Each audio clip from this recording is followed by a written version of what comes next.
will hear a number of different recordings, and you will have to answer questions on what you hear.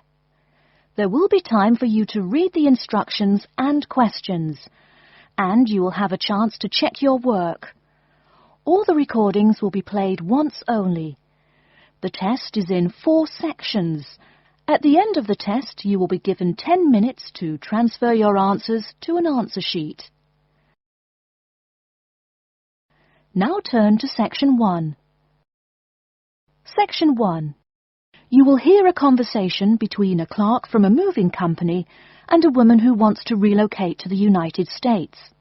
First, you have some time to look at questions 1 to 6.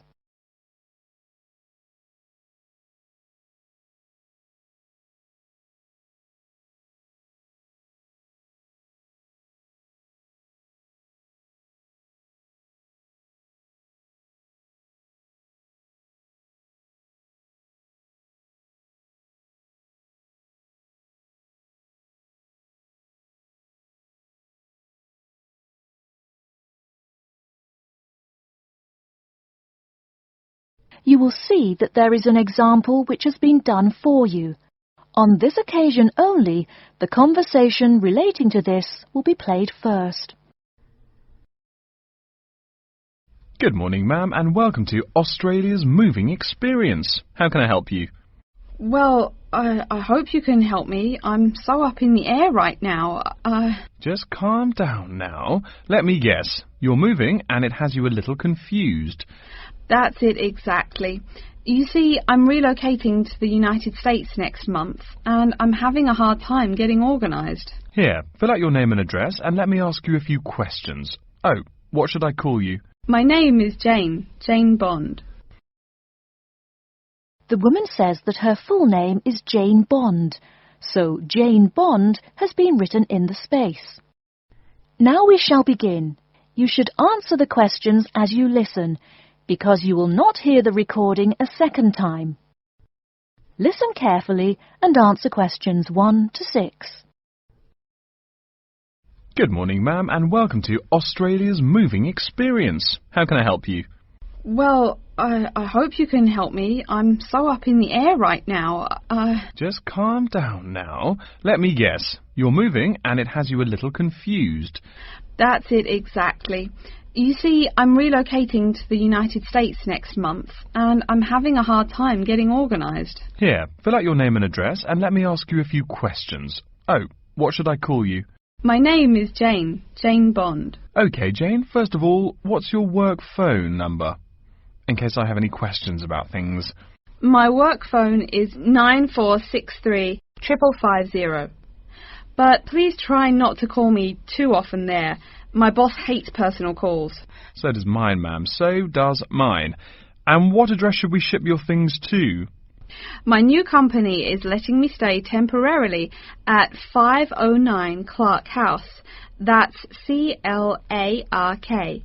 1137 University Drive in Seattle. Seattle? Beautiful city, I hear.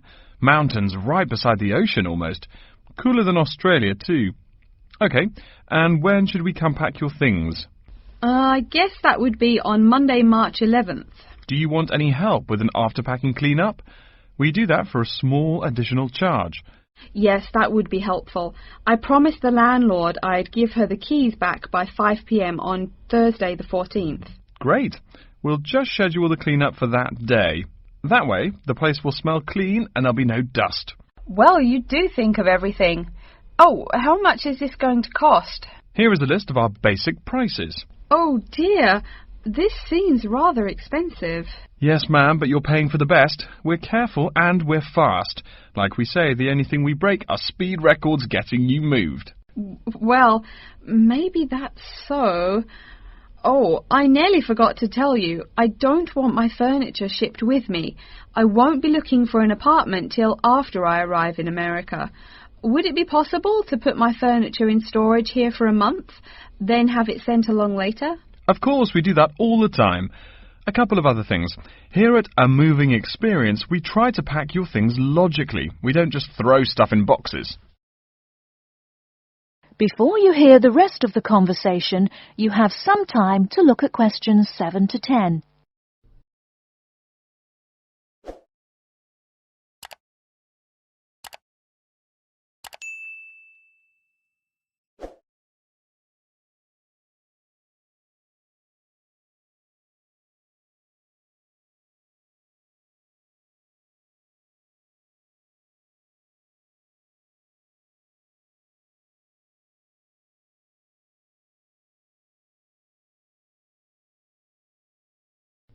Now listen and answer questions 7 to 10. Do you have any special requests? You know, things you want packed in some special place so you know where to find them. Like what? Oh, I don't know. Things like dishes, maybe. Not to be rude, but you look like a lady who likes to eat. Ah, yes, I need my dishes and things where I can find them quickly. Great. We'll put those dishes and cutlery in what we call the emergency pack. Can you think of anything else? I do have an antique tea kettle my great-grandmother gave my mother. I wouldn't want to lose that. So I guess you'd better put that in storage with the furniture. Grandma's tea kettle with the furniture. Got it. Say, how about things like your alarm clock? You don't want to miss your plane on the big day, right? Well, you certainly think of everything. Yes, that's right. I'll also need my alarm clock where I can find it. Fine, we'll put that in your personal package. And of course, we'll give you a list of where we pack everything. So all you'll have to do on Thursday the 14th is grab your luggage on your way out the door. I couldn't help noticing the new CD player you're carrying. Is that a Samsung? Why, yes it is. One of their best. Cost me nearly $100 it did. Do you want to take special care of it? I mean, it's brand new. Take care of it, but nothing special. You can just put it in storage with the furniture. That looks like everything we need here. I guess you're all set. That was certainly quick. Thank you, young man. This has been a most moving experience. That is the end of Section 1. You now have half a minute to check your answers.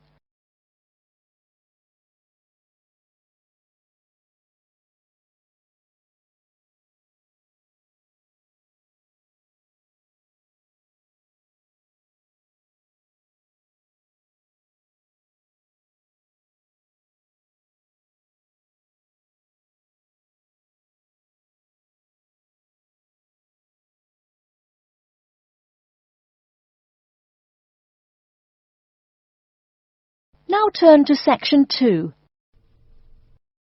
Section 2. You'll hear an introduction to a conference on computer system language learning. First, you have some time to look at questions 11 to 16.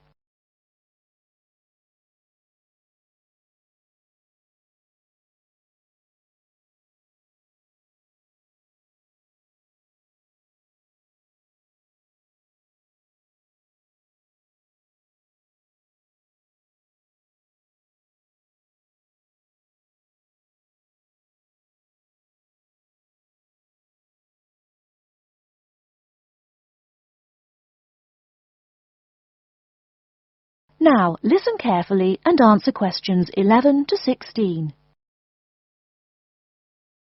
Good morning, everyone, and welcome to the second annual Wallabaloo Conference on Mastering Computer Languages. I hope you all had a good trip. Before we get underway with today's program, let me fill you in as to what's on tap for tomorrow, Sunday, February 19th. At 9 a.m., right here in the main hall, we'll be hearing a lecture from Dr. John Smith about Computer as Teacher. Professor Smith from the University of Melbourne is a world-class expert in the field of computer-assisted education, and his talk promises to be both stimulating and informative. Immediately afterwards, at 10:30, there will be a presentation of papers by various delegates. That, however, will take place in the garden room on the ground floor. If you don't yet know, the garden room is also called the ballroom and will be gathering at the west end, the slightly raised area called Level 2. Just look for the crowd. If you get lost, there are signs in the foyer. After all that thinking, talking and listening, I expect everyone will be a bit weary. So at 11:15, there will be a break for coffee, cookies and other light refreshments. These will be available at the aptly named refreshment stand, placed by the door back here in the main hall. Also, if you choose to skip the formal lunch, you can buy a packed lunch at the stand for a reasonable price. I strongly urge you, however, to join us at the formal lunch. That won't be till 1 o'clock sharp, so you have time to stroll about town a bit. We'll be eating at the Seaview restaurant. The restaurant is located right here in the hotel on the top floor. It's a good dozen flights of stairs, so I suggest you take the lift on the ground floor, eh? If you're not fond of fish, there's an all-you-can-eat barbecue available as well. They even offer wallaby meat. After lunch, we'll troop back downstairs to level 2 in the ballroom for the presentation of further papers, which will begin at 2 p.m. Please try to be on time. I know you'll be a bit tired after lunch, but the ballroom echoes so with people coming in late. Thank you in advance. Once we've heard the papers, we'll break for afternoon tea at 3:10 p.m. No need to walk. The manager of the refreshment stand has graciously agreed to have tea served in the ballroom. He's even promised us some special scones, baked from a recipe of his dear old Scottish grandmother. Then, tea being drunk and scones munched, we'll retire here to the main hall for some closing remarks and questions. So, by 5 o'clock, we should have the conference wrapped up. But the fun isn't over. This is Australia, mates. We'll be flocking to the hotel's own Palm Lounge on the east side of the foyer for an informal reception. You can relax, mingle with the other delegates, and let your hair down a bit. This will run from 5:10 to 6:10, though you're free to stay as long as you like. The lounge manager has informed me that for the duration of the actual reception, you can have all-you-can-drink beer for $20 with purchase of an advance ticket. Before you hear the rest of the talk, you have some time to look at questions 17 to 20.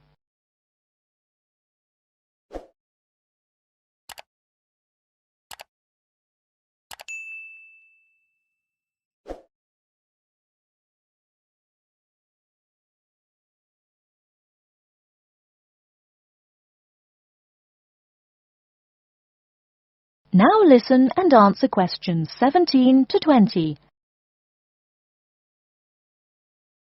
And yes, tickets can be purchased from any conference organizer or at the front desk any time between now and the start of the reception.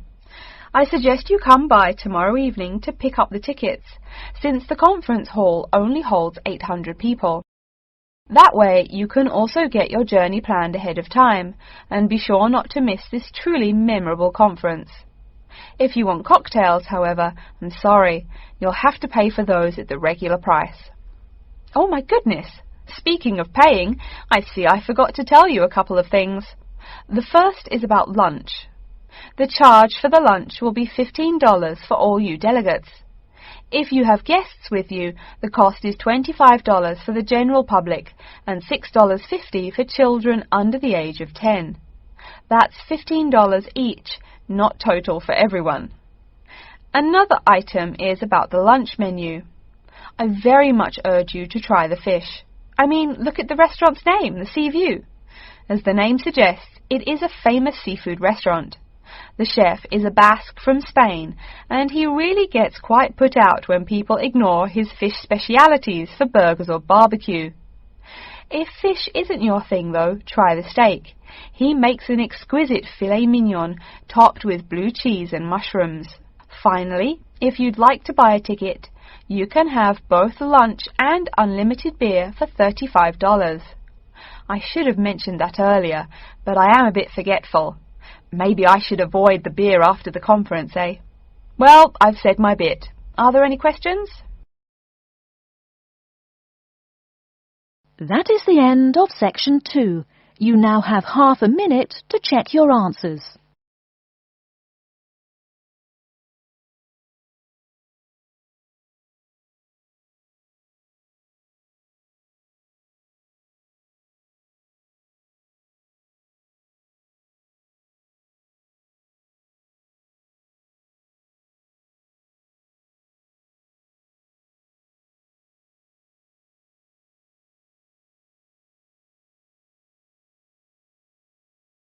Now turn to section 3. Section 3. You will hear a student called Tina asking Professor Van Diesen for advice on choosing courses. First, you have some time to look at questions 21 to 26.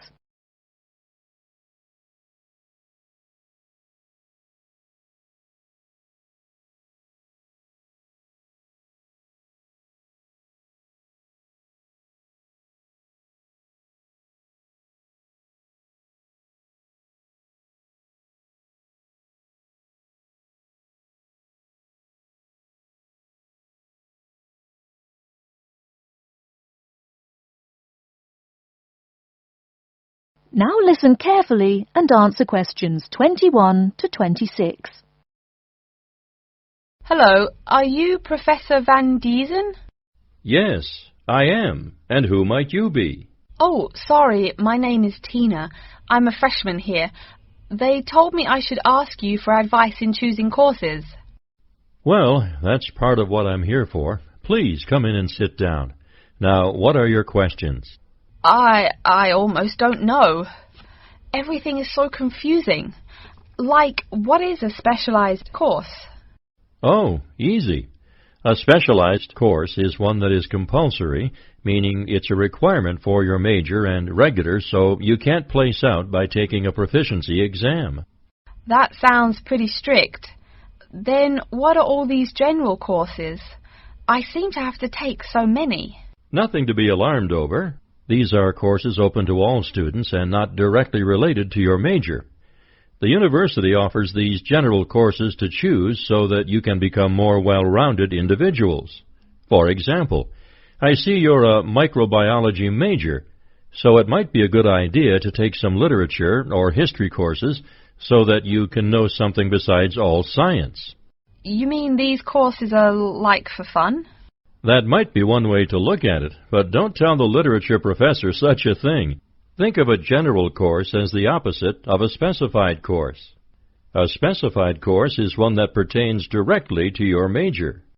So, can I take any microbiology course I want? Let's see. Oh, those courses used to be open to microbiology students only. The good thing is now it's open to students on a flexible schedule, so it's not only for full-time students. So the answer is yes, if you have the instructor's permission. May I ask you why you chose microbiology? Well, I also like plain old biology too. You know, full-size animals. I might even become a veterinarian. Could I take some biology classes? Well, they are open to full-time students only, which I believe is what you are. I don't know how a freshman would get along with microbiology, though. I mean, most of the students presently looking into it are from off-campus. Off-campus?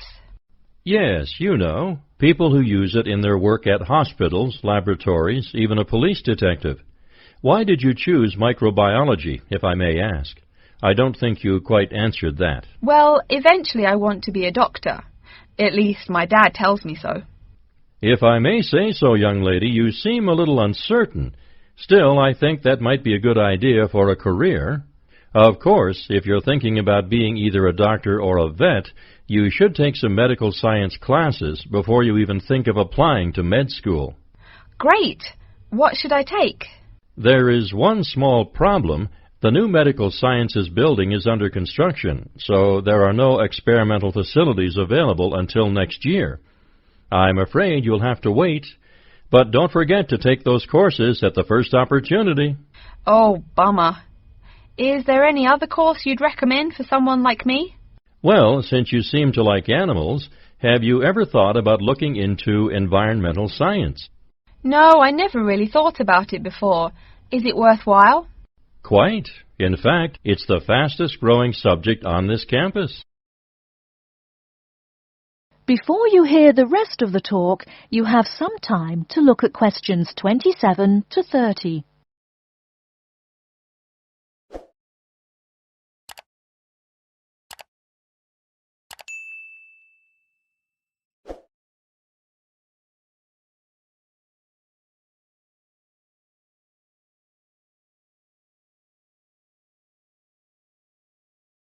Now listen and answer questions 27 to 30. I'm sorry, I couldn't help noticing the long list of classes you've written out there. May I have a look? Oh, sure. Medical science, statistics, laboratory techniques, medicine, mathematics, computing. My, a bit of everything here. Is it too much? For your first semester, yes. What I suggest is starting out by taking the compulsory courses.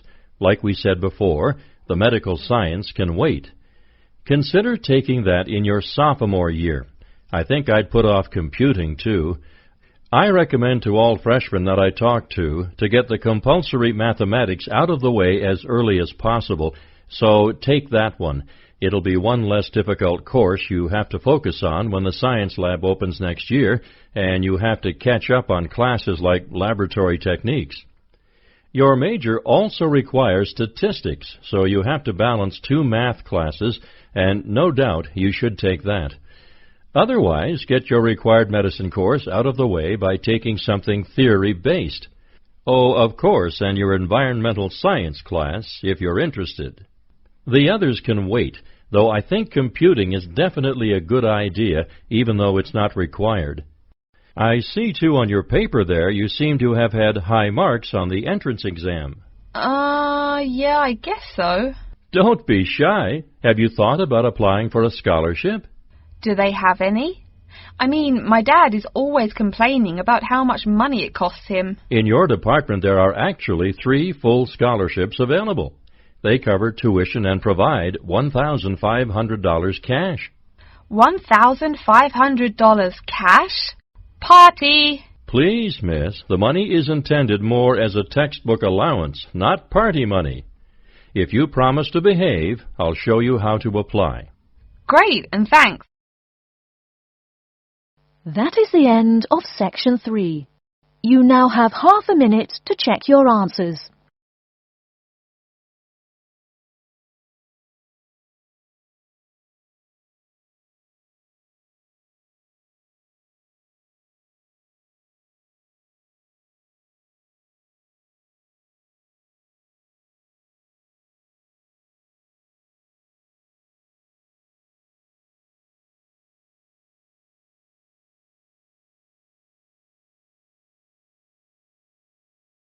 Now turn to Section 4. Section 4. You will hear a lecture about how to choose flooring materials. First, you have some time to look at questions 31 to 40.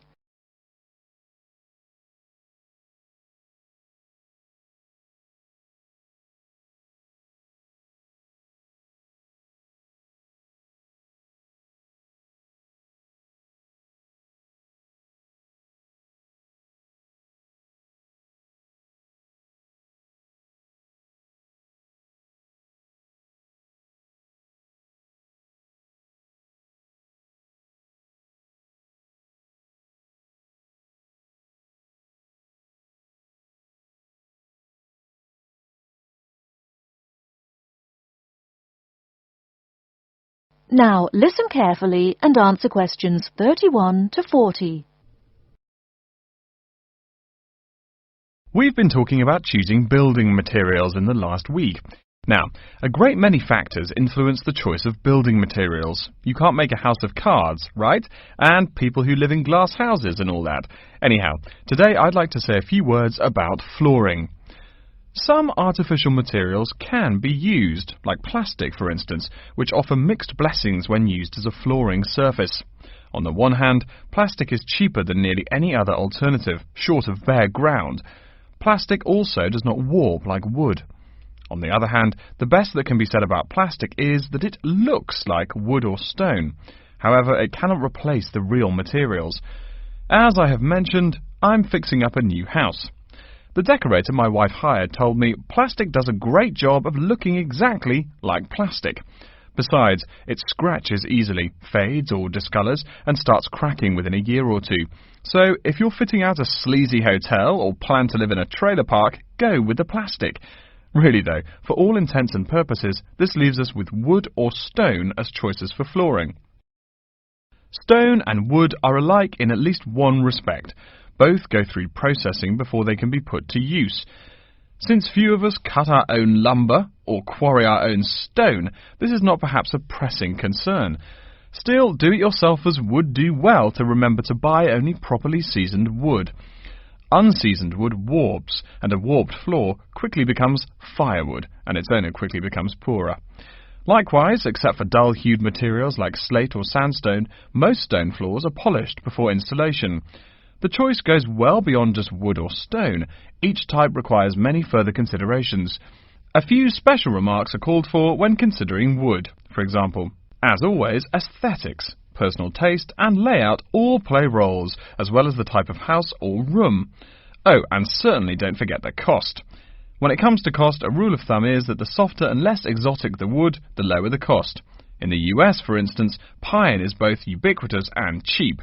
Mahogany is imported and exorbitantly expensive. If you're on any kind of budget when remodeling, it's really helpful to remember to go for the softer woods. Aside from cost, there are still lots of different factors that are important in choosing the best flooring for the job. Continuing with the example of wood, one must consider the effects of each type of wood on the mood of the room. When selecting the best wood to use, particular attention needs to be paid to its grain patterns, texture and colour.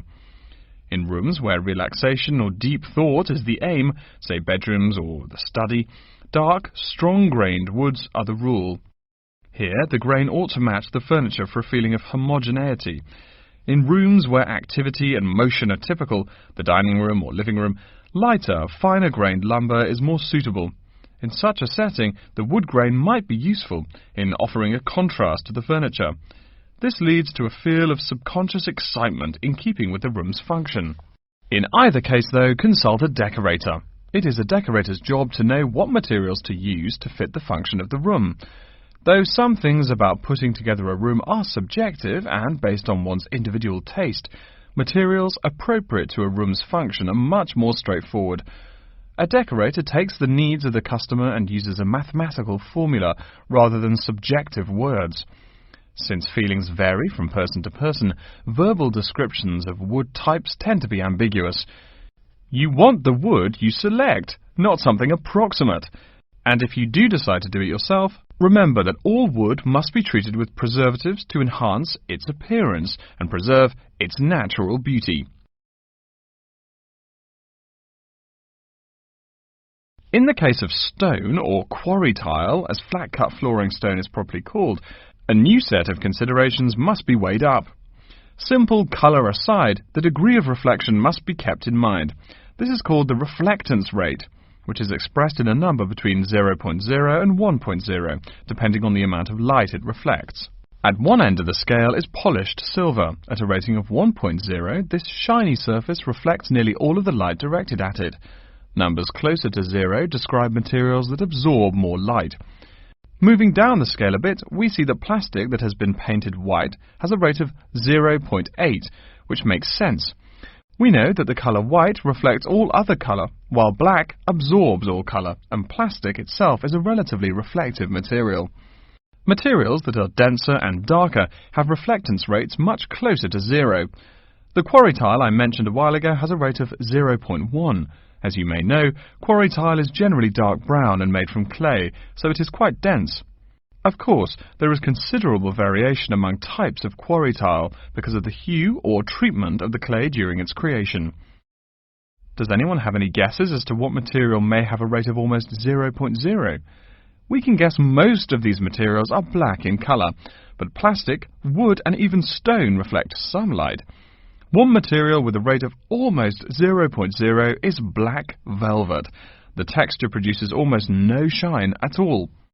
Carrara marble, despite its white hue, is actually lower in reflectivity than black onyx. In any case, the fact that tiles vary somewhat should not be forgotten. A highly reflective floor would not be suitable in a library. It would be indispensable in a ballroom, should your home be large enough to feature one. Again, a rule of thumb is that light means lively. Since form and material follow function, one should only use the more reflective materials in rooms where the cultivation and expression of energy is important. Bear in mind, too, that most types of stone cost more than all but the rarest of wood. Of course, there is no reason why some rooms of a house should not feature wood floors or other stone tiles. You can even mix the two. A room with wood panels on the walls can have a beautiful stone floor. My bedroom has white birch walls and a light blue slate floor. The place looks like a Russian hunting lodge. Remember, though, go with what feels right for you. Good taste and the laws of interior design are the homeowner's servants, not his master. It's only beautiful when you decide it is. I mean, you're the one who lives there, not the decorator, right? Okay, are there any questions? That is the end of section 4. You now have half a minute to check your answers.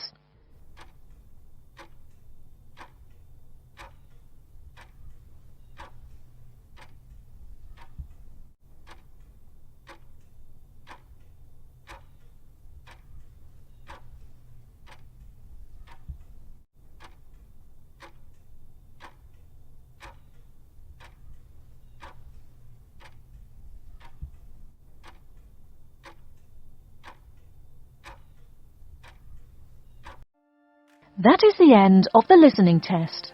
In the IELTS test, you will now have 10 minutes to transfer your answers to an answer sheet.